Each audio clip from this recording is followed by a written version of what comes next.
All right. Um, excuse me. This is the review for today. Today's summary. I'm coming down with a little bit of a cold, a little sniffle, and I'm tired. It's been an exhausting day today. First of all, let me go ahead and just have full disclosure and say that the chicken trader was very, very, very lucky today. So, on my previous recording for this morning, we had already talked about the spot trade that I got in on the break here. Almost got out on this candle here, or I think it was on this candle right here. Almost got out. This was like a 5%, but I was going for 6. And anyway, this eventually came down and got me stopped out here. We already talked about that. So later during the day, my focus basically became more focused on the SPX trade that I was in. So I was in that SPX trade, and that trade was actually looking very good. And I wanted to be out of that trade by 2 o'clock before the FOMC minutes started being read.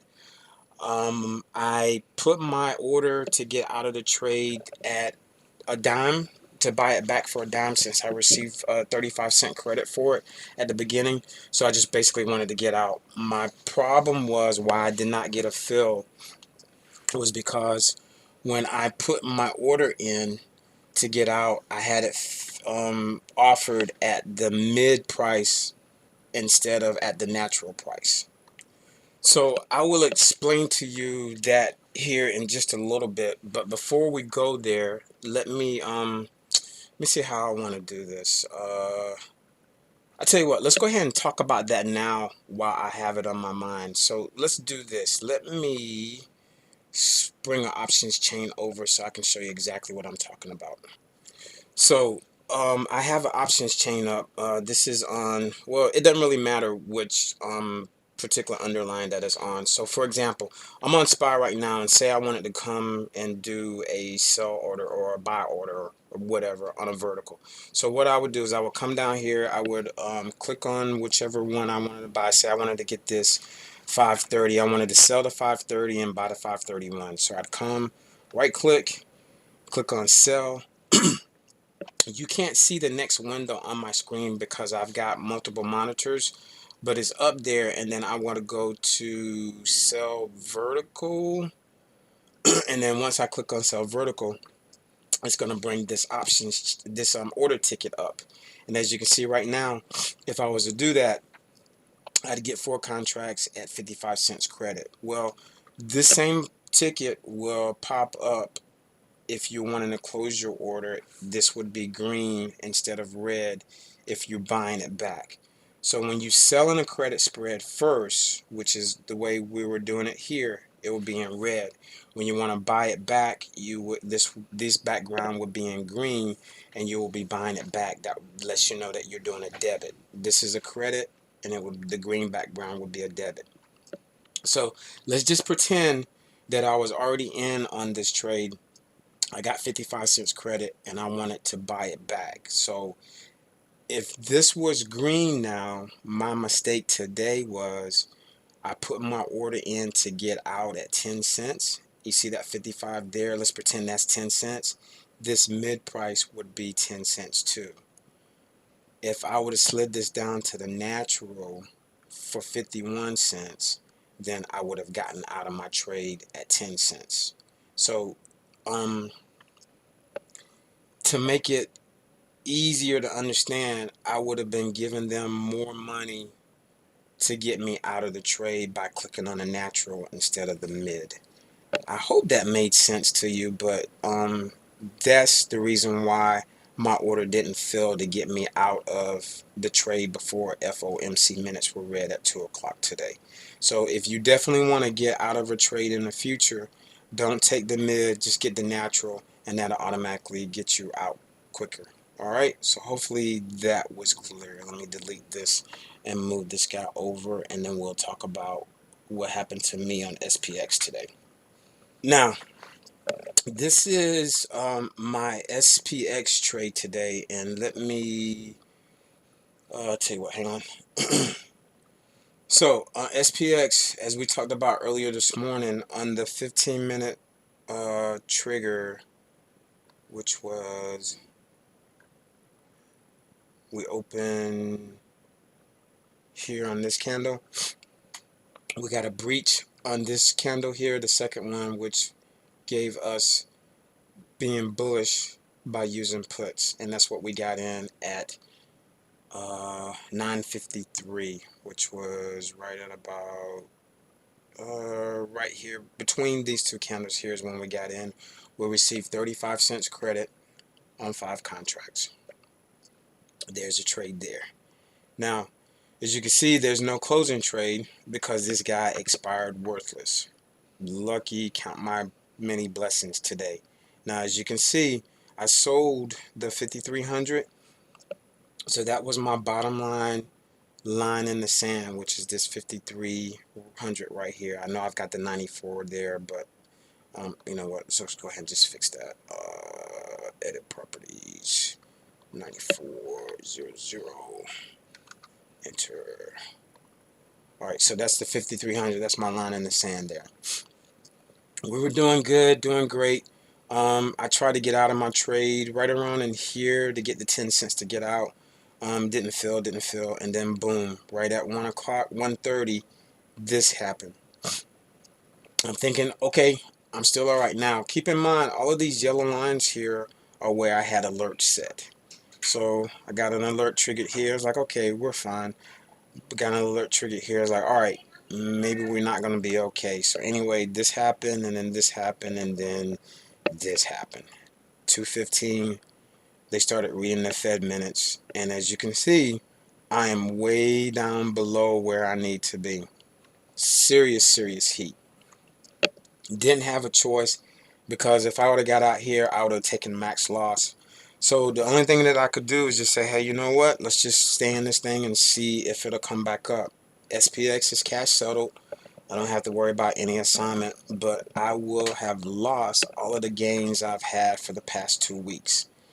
Now, listen, if you're going to do this, you got to either trade small enough to where a max loss won't hurt you, or you got to trade to where you're going to put a stop in and just honor and respect that stop no matter what. Now, I haven't decided on which way I'm going yet, but after today's activity and the way this thing made me feel, being caught, not necessarily with a deer in the headlight, because I could have gotten out with a loss, but I just wanted to see if it would come back, and I got lucky, and it just happened, and I got out. I mean, I was just lucky. Was chatting with a few people via text that knew of the position that I was in, and it was just, it was what it was. You're either gonna get out or you're gonna take max loss. So anyway, that is what happened today. I got the full credit. I think it was 5 contracts, 35 cents, was at $175, which the emotions and the exhausting watching all of this, it's not really worth it. So I guess in the future for me, I probably just need to go ahead and just set the stop. I'm saying that now after all of the pressures relieving off, but we pretty much going to have to set a hard, fast rule. So anyway, that was luck today. I'm just going to count that for luck. But it was a winner, and looking back at my notes, this particular strategy is we won 18 times and we lost 2 times. So that's a 20 period sample set. I think that's about 90%. I'm going to go one more week of recording, and then I'll see if we're going to bump up to 10 contracts in June like we anticipated. So we're going to track this thing for one more week. So that's pretty much where we are. Now, something else that I want to have you notice and want to talk to you about. Give me one moment. On SPY, after I was going through all the craziness watching that SPX trade, when the market came down and tumbled, I said, hey, you know what?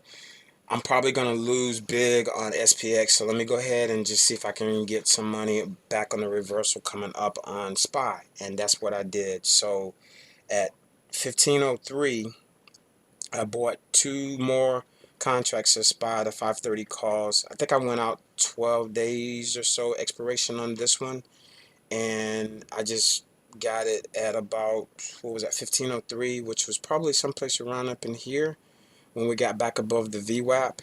And as you can see, I sold it bought them for 340 and sold them for 438. Now, I only got 2 contracts because my mind was just all crazy dealing with what I was going through on SPX. But then when I finally realized that I was in this trade after the market closed, and I had the big sigh of relief of getting rid of that SPX trade, hey, let's go see where we are on that SPY trade, because I had already lost $95 today. So I went back in and looked, and I was up, lo and behold. So we close it out at 1604. Remember, SPY closes at 4:15 instead of 4 o'clock. So that's the reason why I got out a little bit after 4. SPY still trades till 4:15. So I got out. So we technically made $100 on SPY today after I went through all of that craziness with SPX. So there's another reason why you can trade SPY. Now, one last thing I wanted to show you was, let me pull my email over, because I took a screenshot on my phone off of the time and sales, and as you can see here on the time and sales at 1608, 408, somebody in one order sold 1,380,000, no, what is that? Yeah, 1,380,805. That's a million, right? Yeah, 1.3 million shares of SPY at 529.6589 or whatever that was. Now, I don't know if your calculator can go that high, but that's a lot of money. And that's just a testament to where you'll know that Wall Street, there is big, big, big, big money in Wall Street. And another reason why I like SPY, this is liquid. You can get in and out of your trades quickly and easily on SPY because it's just so liquid. This is just a ton of money being traded. So that's my recording for today. I'm so happy that I got lucky, but that's just a testament where you're gonna have to set some hard, fast rules. Whatever your rules are for you, that's what you need to interject into your trading. So I'm very tired, and let's do it again tomorrow. Have a good day.